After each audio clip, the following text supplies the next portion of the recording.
Beží 6. minúta rozhodujúceho zápasu o postup do prvej futbalovej ligy. Hostia v útočnej akcii, to je Krasňanský, ktorého zastavuje obranca Jančo. Šulek vo vyloženej gólovej šanci nastreluje nohy vybiehajúceho brankára Kročáka. To bola obrovská postup do prvej. What? Oh my God!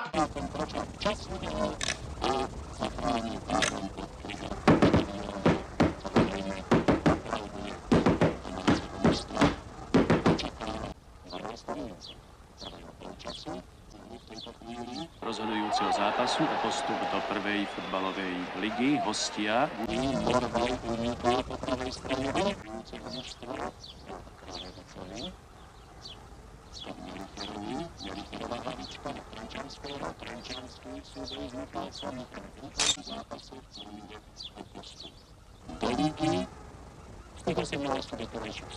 zápas rozhodnúť vo svoj prospech. Ale v akcii sú znovu hostia v zelených dresoch.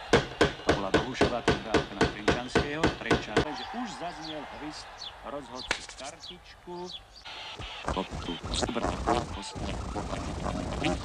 Janský v súboji s Jančom. Jančo je pravý obránca domáceho mužstva, futbalista, ktorý má veľkú šancu prebojovať sa do našej reprezentácie. Je to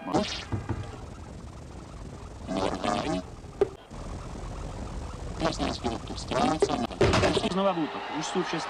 domácich mužstva.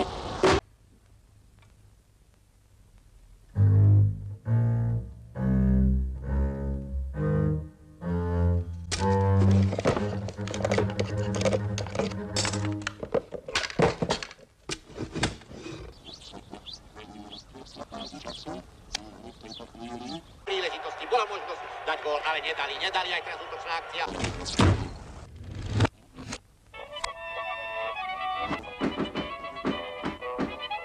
Bielý dreso Petro, Šulekovi, Šulek, Daubnerovi, Daubner zastavil loptu. Šutáka, Šutek dáva Šulekovi, Šulek vo vyloženej gólovej šanci nastreluje nohy vybiehajúceho brankára Kročáka. To bola obrovská...